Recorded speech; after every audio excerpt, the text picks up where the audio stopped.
previously reported, Ada County Clerk Phil McGrain brought forward two ideas in the legislature today to address two main concerns regarding the coronavirus and the election. As he told lawmakers in the House State Affairs Committee Tuesday, the first reason was to ensure safety for voters and poll workers. There are 7 polling locations, all within like a little half mile of downtown Eagle.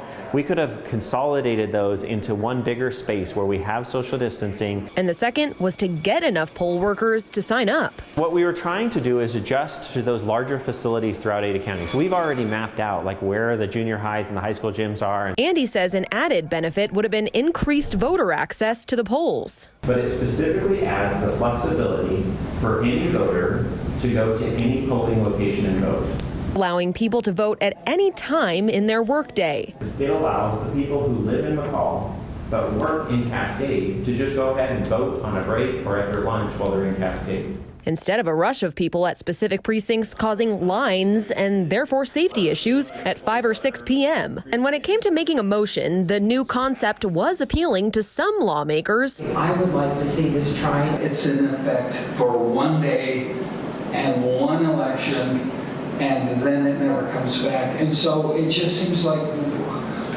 we ought to give it a chance. But it made more of them nervous. This is not the time to be having a trial or a test on a presidential election of this magnitude. This flies in the face of everything we've been told about social distancing. Democratic Representative John Gannon voting against it because he worries more people in bigger venue vote centers would instead become Virus transmission centers.